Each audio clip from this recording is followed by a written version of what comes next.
Hi hello പിടപെടാ പിടയ്ക്കണ മീനെന്ന് കേട്ടിട്ടേ ഉള്ളൂ. അപ്പോൾ എൻ്റെ ഭർത്താവ് സൺഡേ ആയിട്ട് എവിടെയോ പോയി ഫ്രണ്ട്സുമായിട്ട് പോയി ഏതോ കുളത്തിൽ നിന്നൊക്കെ മീനും പിടിച്ചുകൊണ്ട് വന്നേക്കുവാണ്.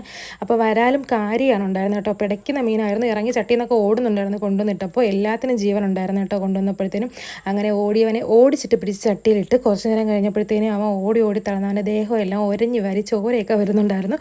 മീൻ ഓടുന്ന കണ്ട് ബാല് ചാടി ഓടി എന്തായാലും അടുത്തിരുന്ന സ്കൂട്ടിയിൽ അങ്ങ് കയറിയിട്ടുണ്ട്. പിന്നെ ശ്രീയേട്ടൻ പയ്യെ മീനെയൊക്കെ പിടിച്ചിട്ട് നല്ലതായിട്ട് പോയി സ്റ്റെപ്പിൻ്റെ സൈഡിലൊക്കെ ഇരുന്ന് ആ മീനിന്ന് വിശാലമായിട്ടിരുന്ന് അങ്ങ് കണ്ടിരിക്കുകയാണ് കേട്ടോ. മീൻ കണ്ടിക്കാനൊന്നും അറിയത്തില്ല, എന്നാലും ഭയങ്കര സെറ്റപ്പ് ലുക്കിലൊക്കെ ഇരുന്ന് മീൻ കണ്ടിക്കാനായിട്ടിരിക്കുകയാണ്. മീൻ ആദ്യം ചുരണ്ടി പോയി കയ്യിൽ നിന്ന് വഴുതി പോകുന്നുണ്ടായിരുന്നു. പിന്നെ അമ്മ ഐഡിയ പറഞ്ഞു കൊടുത്തിനത് നല്ല ചാമ്പലിട്ട് കണ്ടിക്കുവാണെങ്കിൽ അത് നല്ലതായിട്ട് കണ്ടിച്ചെടുക്കാൻ പറ്റും, ആ ഗ്രിപ്പൊക്കെ നന്നായിട്ട് കിട്ടുമെന്ന് പറഞ്ഞു. അങ്ങനെ അമ്മ തന്നെ പിന്നെ വാങ്ങിച്ചങ്ങ് ബാക്കിയുള്ളത് കണ്ടിച്ചേട്ടോ. ഫുൾ അവിടെ അങ്ങ് അഴുക്കായി. ഞാനിത് കണ്ട് ഭയങ്കര നോക്കിക്കൊണ്ടിരിക്കുകയായിരുന്നു. എനിക്ക് ഈ പരിപാടിയൊന്നും വലിയ വശമല്ല. അങ്ങനെ കണ്ടിച്ച് വൃത്തിയാക്കി അമ്മ നല്ല ക്ലീൻ ആക്കി തന്നപ്പോൾ പിന്നെ ബാക്കിയുള്ള പരിപാടികളൊക്കെ ഞാൻ ഏറ്റെടുത്തു. മസാലയൊക്കെ ഇട്ട് നല്ല രീതിയിൽ പുരട്ടി കുറച്ച് നേരം വെച്ചിരുന്നിട്ട് ഞാൻ വറുത്തും എടുത്ത് കേട്ടോ. ഞാൻ മുന്നേയൊക്കെ കൊണ്ടുവരുവാണെങ്കിൽ ഞാനിത് കഴിക്കത്തില്ലായിരുന്നു. ഇത്തവണ ഞാൻ എന്തായാലും ടേസ്റ്റ് ചെയ്ത് നോക്കി.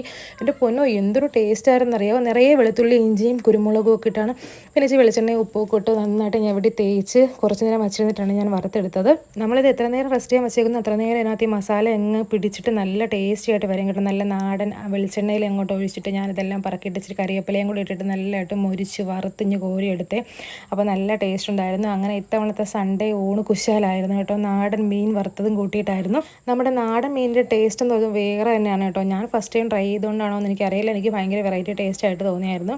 അങ്ങനെ മൊരിച്ച് എല്ലാം ഞാനൊരു പാത്രത്തിലേക്ക് കോരി എടുത്ത് ഇന്ന് ഉച്ചയ്ക്കത്തെ ഊണെന്ന് പറയുമ്പോഴത്തേക്കും മെയിൻ ഐറ്റം എന്ന് പറഞ്ഞാൽ ഈ മീൻ വറുത്തായിരുന്നു. പിന്നെ അതിൻ്റെ കൂടെ ചോറ്, ചക്ക കൂട്ടാൻ വെച്ചത്, പിന്നെ തോരൻ, മങ്കട മീൻകറി, പുളിമുളകും വെച്ചതും ഒക്കെ ഉണ്ടായിരുന്നേ.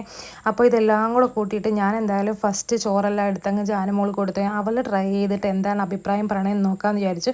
മീൻ വറുത്തതിന് നല്ല ചൂടായിരുന്നു. കൊടുത്തപ്പോഴേ അവൾ എന്തായാലും ഞാൻ ഇപ്പോൾ പറയാമെന്ന് പറഞ്ഞ് മീൻ വറുത്തെ പിടിച്ചിട്ട് ചൂട് കാരണം അയ്യോ പോത്തോ തുറന്ന് വിളിക്കുന്നുണ്ടായിരുന്നു.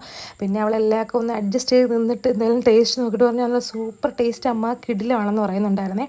അപ്പോൾ ബാലുവും കഴിച്ചിട്ടുണ്ടായിരുന്നു. എല്ലാവർക്കും ഭയങ്കരമായിട്ട് ഇഷ്ടപ്പെട്ടു കേട്ടോ.